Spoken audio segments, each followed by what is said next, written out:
viewers! Today we're going to talk about the DPDT or double pole double throw switch. While a normal switch has an on position and an off position, the DPDT switch has an on position and an on position. Let's use Mr. Robot to take a closer look. As you can see from the circuit diagram drawn on top of our component, our DPDT switch has two positions. One of them is going to connect to the circuit on this side, and then one of them is going to connect the circuit on the other side. So it's always connected, it just depends on which side it's connected on.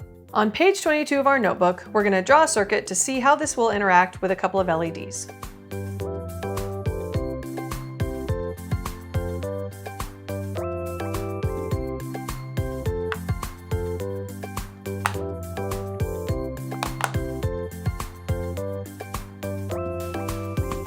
Let's put on our diffusers and turn on our circuit and see what happens. Currently, this LED is on. If we flip our switch, now our toggle is connected to this terminal.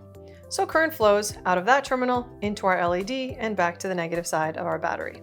So depending on the terminal that the toggle is connected to, our current flows through a different LED. If we turn to page 23, we'll build a circuit that utilizes both the double pole and the double throw aspects of this switch.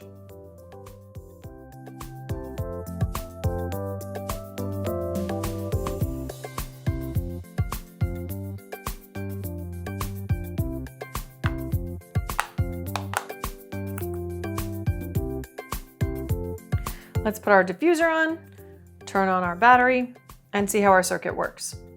Currently, our LED is blue. We're going to flip our DPDT switch, and now our LED becomes red. You will remember from a previous lesson that we have a red LED wired in one direction in our LED module and a blue LED wired in the other direction. Let's put our DPDT switch in the up position and analyze the current flowing through our circuit. Our LED is red. Current is coming from the positive side of our battery through our switch. Because it's in the up position, both of these toggles are up. So it's connected to that node and to that node. So we're flowing through that node into our LED, through our LED, and down, and connecting to this node and back to the negative side of our battery. If we flip it, we're in the down position. So we're flowing from the positive side of our battery into our switch. Now this switch is down here and touching that node. So we're flowing this way through our LED, which is the opposite direction, and then out and down to our battery again. To illustrate the DPD switch a little bit further, let's bring in our motor component.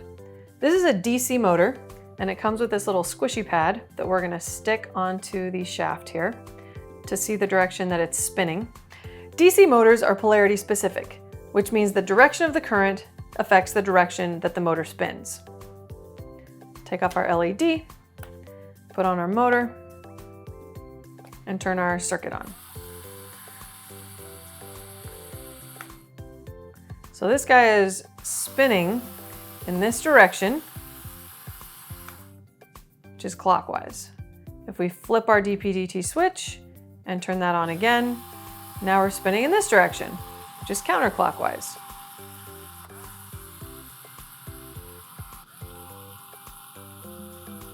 To analyze this circuit further, I can take my motor off and draw in some traces that connect to these bottom connections on the motor. On the motor module itself, I can see that those two bottom portions are connected to these sides. See those traces drawn right there? So this is going to help me use my multimeter to analyze the voltage across my motor.